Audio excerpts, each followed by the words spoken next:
Boleh perkenalkan namanya siapa dan dari mana? Nama aku Najila Faizamani, aku tinggal di Grekita Presiden. Terus kalau misalkan kamu nongkrong nih biasanya kamu dari rekomendasi teman atau dari media sosial atau keduanya? Biasanya kalau aku itu nongkrong itu biasanya ketemu dari teman-teman aku, tapi teman-teman aku dapatnya dari media sosial. Kalau misalkan tempat nongkrongnya nih dari media sosial, apakah ada estetika atau vibe yang mempengaruhi keputusanmu untuk datang ke tempat tersebut? Kalau kita biasanya ya SDK bakal berpengaruh kan. Tapi kalau kita biasanya tuh kayak ketemu tempat-tempatnya yang kayak estetikanya beda dari yang lain. Terus kalau misalkan kamu nongkrong nih ke tempat tersebut, biasanya kamu bikin konten dan mengunggah konten saat sedang nongkrong? Kalau aku sendiri ya kita mengunggah. Terus kalau misalkan mengunggah sebuah konten, apa yang mendorong untuk melakukan konten tersebut? Biasanya kalau dari circle aku ya kayak teman-teman aku itu kita mengunggah kebanyakan tuh karena kita pengen nge-share aja kayak kita lagi ngapain aktivitasnya. Terus kayak ya udah ngumpulin memori aja di Instagram Story. Terus kayak kamu kan kalau misalkan sering nongkrong nih, ngelihat orang pada sibuk main HP atau bikin konten nih, gimana cara kamu menghadapinya gitu? Kalau aku sendiri biasanya kalau misalkan udah sepi ya, udah kayak awkward gitu kayak pada main HP. Kalau aku biasanya tuh kasih lihat aja konten-konten feeds aku tuh kayak isinya apa aja. Nah pasti dari itu orang-orang kayak langsung kita langsung ngobrolin aja isi konten itu. Terus kayak eh, kamu nih kalau ngeliat tempat tongkrongan di medsos atau media sosial kan pasti ada yang viral gitu kan ya? Terus kalau misalkan kamu datang nih ke tempat viral itu kayak bener-bener nyaman secara sosial, kayak sama persis nih tempatnya sama yang diceritain di media sosial apa berbeda?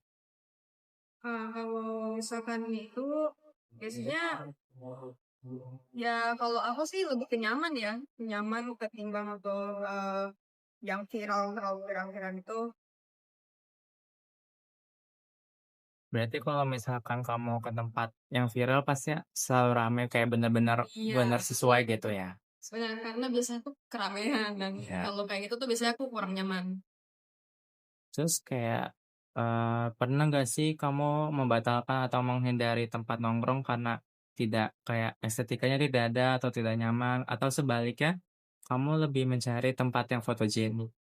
Kalau sebenarnya aku sama temen-temen aku nggak ada sih yang kayak langsung dibatalin. Tapi kita pernah sekali datang ke satu tongkrongan yang ternyata tuh estetikanya tuh nggak sesuai ekspektasi kita kan. Terus jadinya ya udah kita milih untuk pergi aja. Habis kayak makan langsung ya udah. Terus media sosial nih mempengaruhi gaya atau penampilan yang kamu pilih nggak sih saat untuk nongkrong gitu? Kalau gaya penampilan sesuai sesuai tempat ya. Tergantung sih. Kayak misalkan kalau misalkan kita ada ide untuk pengen penampilannya kayak ada bertema, ya udah kita kayak gitu kayak ada tampilan yang berbeda gitu loh, yang sesuai sama tempat vibes-nya. Apalagi kalau tongkrongan vibes itu bertema banget tuh. Terus kamu nih kayak pernah ngerasa FOMO nggak sih kayak apa ngelihat di media sosial gitu tempat tongkrongan nih enak banget, ayo gitu ikut gitu, kayak merasa takut ketinggalan gitu. Kalau kita teman-teman aku sama aku tuh bukan tipe yang FOMO yang langsung gitu kan. Tapi kita lebih kayak penasaran dulu nih, kayak, apa sih tempat ini rame gitu loh. Terus akhirnya nanti beberapa minggu atau bulan kalau udah mulai tempatnya sepi, ya udah kita baru ke sana baru coba. Terus kalau misalkan kayak tempat nongkrong nih, pernah nggak sih kayak dapat teman baru atau koneksi baru gitu yang nantinya bisa jalan bareng atau berteman bareng gitu? Kalau selama ini kalau kita ke tempat nongkrong tuh enggak ya, enggak ada kayak sampai ketemu teman-teman baru gitu. Karena kita fokusnya benar-benar ya udah kita-kita aja gitu. Terus kalau kamu nih sebagai Gen Z lebih memilih tempat yang worth it untuk diposting atau lebih benar-benar nyaman untuk ngobrol gitu? Oh, kalau aku sendiri, aku lebih pilih nyaman ya ketimbang hanya apa sih yang hanya untuk di-posting aja. Karena, balik lagi aku lebih memprioritaskan, hubungan teman-teman aku sama kita.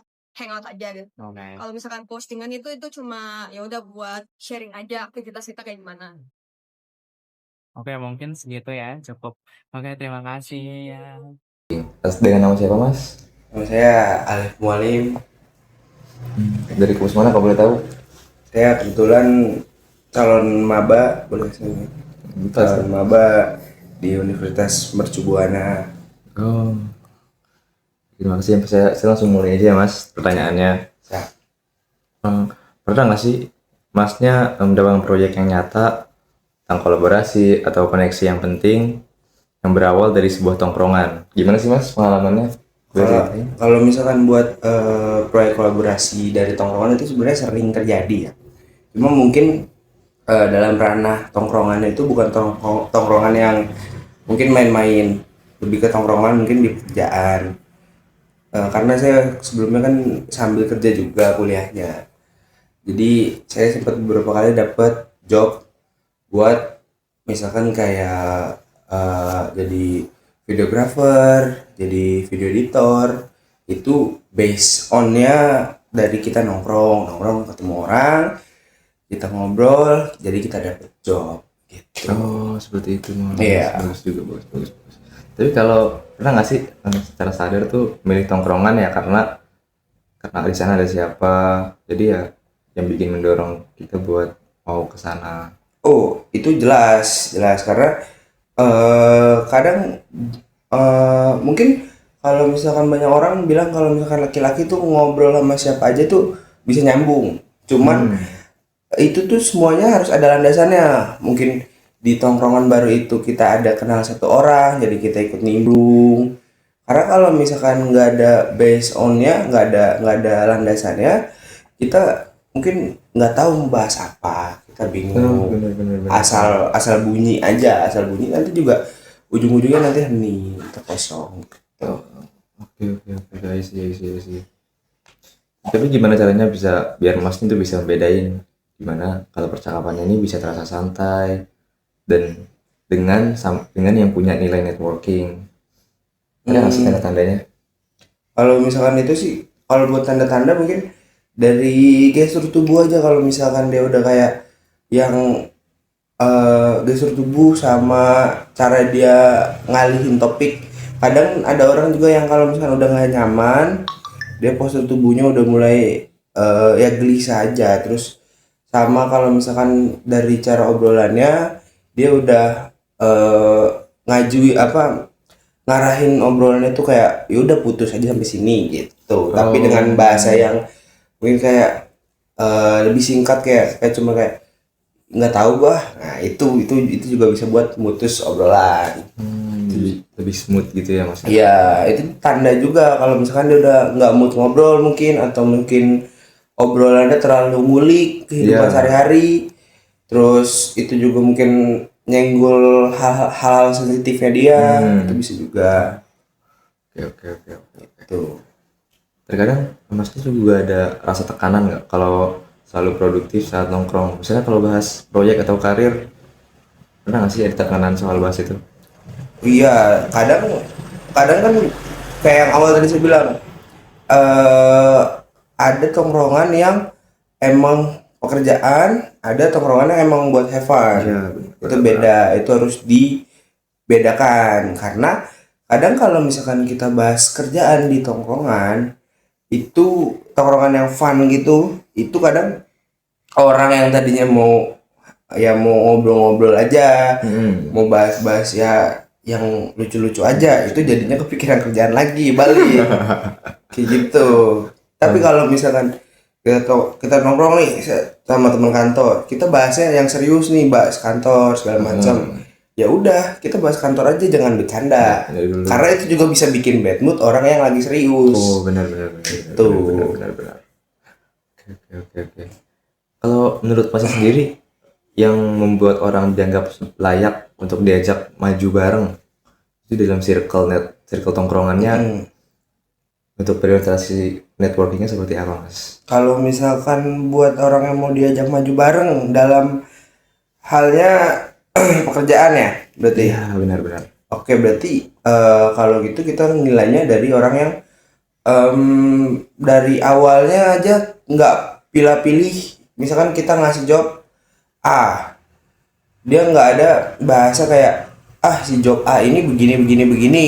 Nah itu udah salah satu contoh tuh. Itu kalau misalkan dia nggak ada ngomong begitu, kalau dia langsung yaudah deh gue cobain.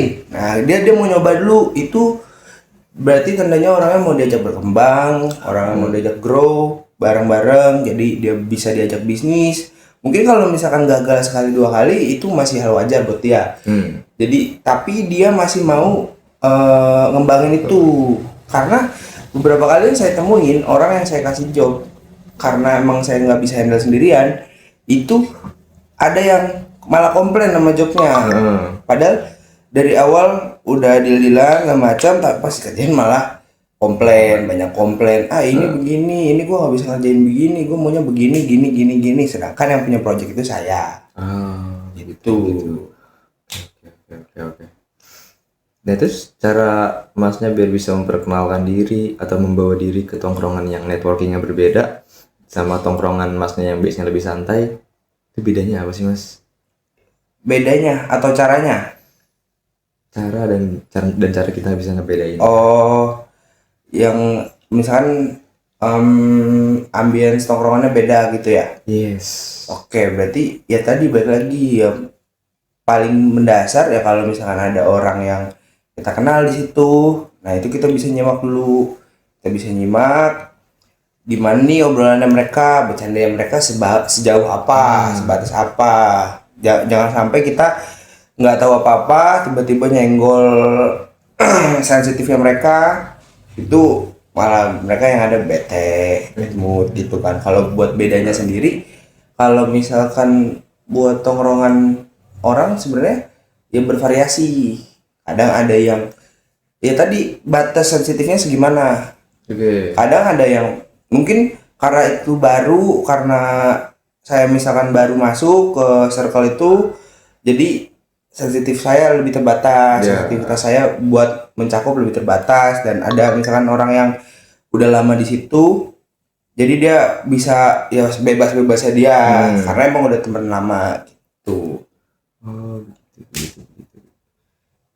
Kalau seberapa besar sih perannya di tongkrongan dibandingkan dengan acara formal dalam seminar atau job fair? Itu kan juga bisa membangun relasi kan, apalagi sangat berguna. Seberapa sih besar perannya daripada job fair? Job fair gitu buat nyari kerjaan mungkin ya. Yes. Kalau misalkan seberapa besarnya sih sebenarnya balik lagi tergantung gimana tongkrongannya. Kayak yang tadi, kalau misalkan tongkrongannya emang yang buat fun aja, itu jujur kecil. Karena emang ya orang-orang buat lepas penat aja. Cuma kalau misalkan emang circle-nya yang pekerja, terus mereka emang suka banyak job, itu cukup menguntungkan. Karena bahasanya kalau misalkan kita ngajak orang buat kerja dari orang yang kita kenal, itu lebih gampang buat join. Bahasanya, bahasa kasarnya ya orang dalam lah.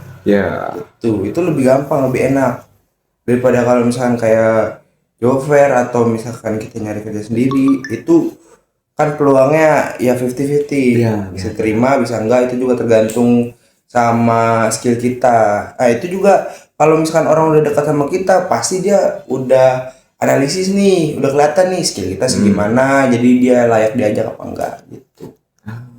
Oke. Jadi benar tergantung orangnya. Kalau buat masnya sendiri pernah nggak sih ngerasa dimanfaatin atau sebaliknya, dan terus masnya merasa kalau terlalu memanfaatkan situasi dalam tongkrongan, itu gimana menurut mas? Kalau misalkan itu ini sih, kalau misalkan memanfaatkan dan dimanfaatkan itu ya sebenarnya kan apa yang kita lakuin, balik lagi feedbacknya ke kita. Kalau misalkan terlalu dimanfaatin mungkin ada, dan terlalu memanfaatkan juga ada. Kayak misalkan yang kalau misalkan ada job, misalkan kita ajak dia dengan fee sekian, tapi dari ininya fee sekian, itu mungkin lebih ke apa sih namanya, kayak kita ngejar orangnya gitu, lebih ke ngejar orangnya, terus buat fee-nya kita akalin dengan cara misalkan kalau misalkan lu bisa kejar misalkan gini. Contoh fee 1 juta. Saya janjiin ke dia 700. Iya. Nah, saya bilang ke dia, kalau misalkan lu bisa kelar tanggal sekian, kita kasih 1 juta. Oh, oke. Paham nggak? Paham. Ada deadline-nya. Jadi deadline. Di luar deadline dikurangin. Iya, kayak gitu. Karena kan kita juga perlu bahasanya yang diomel-omelin dari atas kan kita juga Iya. gitu. Oke. Kalau menurut Mas sendiri tongkrongan yang berorientasi networking tuh masih bisa nggak sih terasa autentik atau menyenangkan, atau malah biasanya tongkrongannya terasa cenderung transaksional gitu? Kalau misalkan networking ya masih bisa. Pasti ada kalanya orang-orang yang nongkrong karena kerjaan itu ya bahasanya pasti ada lah kemungkinan besar yang ngomongin bosnya atau yang ngomongin apa sih namanya lingkungan kerja segala macam itu masih ada, curhat gitu pasti ada, cuma ya tetap dalam lingkup kerjaan gitu biasanya. Kalau biar bisa Masnya menjaga hubungan dan koneksi nih, yang Masnya bangun dari tongkrongan itu apa biar bisa terus berlanjut? Ya kalau misalkan buat apa yang dibangun ya itu aja, saling menghargai aja. Biasanya kita harus apa namanya ngembangin toleransi kita, di toleransi entah nggak melulu soal agama, nggak melulu soal ras, cuman kayak cara ngobrol kita nggak boleh ngomong gimana, itu termasuk ke ngembangin toleransi juga tuh. Baik Mas, mungkin cukup ya. Terima kasih Oke, Mas atas siap. jawabannya. Sama-sama. Oke. Shit, man. Kalau langsung gitu jangan pisah-pisah. Oke, Jadi ngomongnya lebih cepet. ya. Halo, boleh kenalin namanya siapa dan kesibukannya apa? Kalau perkenalkan, nama saya Ella. Kesibukannya akhir-akhir ini kuliah, magang. Oke, berarti Kak Ella ini mahasiswa ya. Biasanya Kak Ella ini nongkrong dalam seminggu tuh seberapa sering sih, dan tempat seperti apa yang paling Kak Ella pilih? Seminggu itu bisa 2 atau 3 kali. Kalau tempatnya tuh paling sering di Kopken sih, atau enggak ya kayak Alfa yang ada di Kapolda. Oke, biasanya Kak Ella ini kalau nongkrong sama teman lama, teman kuliah, atau teman baru yang Kak Ella kenal? Kalau nongkrong lebih sering sama teman-teman SMP sih, teman-teman lama, karena kan udah deket kenalnya gitu. Biasanya sih kalau Kak Ella nongkrong, topik apa yang paling sering muncul pembahasannya tuh, atau lebih curhat atau diskusi yang lebih serius? Keseringan itu lebih ke sesi curhat, cuman kadang kan aku kuliah, terus temen aku juga kuliah, jadi sering kayak saling ngebahas masalah tentang perkuliahan juga, pembelajaran kayak gitu. Biasa. Gimana sih suasana tongkrongan mempengaruhi cara Kak Ella berbicara atau bersikap dibanding saat di kelas atau di organisasi? Kalau di tongkrongan tuh kayak lebih terbuka sama lebih kayak nyaman aja sih, kayak ngalir. Soalnya kalau di kelas itu lebih jaga-jaga ucapan aja, jadi ya gitu deh. Biasanya Kak Ella lebih bebas mengekspresikan diri saat nongkrong atau di kelas? Lebih bebas berekspresi saat nongkrong sih. Kalau boleh tahu kenapa tuh? Karena udah kenal lama mungkin, jadi kayak pembahasannya random aja, lebih deket juga. Pernah nggak sih Kak Ella ada aturan yang nggak tertulis dalam sebuah tongkrongan? Misalnya siapa sih yang boleh gabung, atau topik apa aja sih yang boleh dibahas atau nggak boleh dibahas?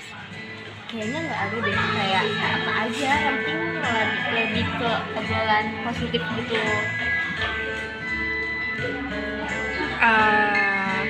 Gimana sih cara Kak Ella nentuin seseorang cocok atau enggaknya di circle tongkrongan Kak Ella?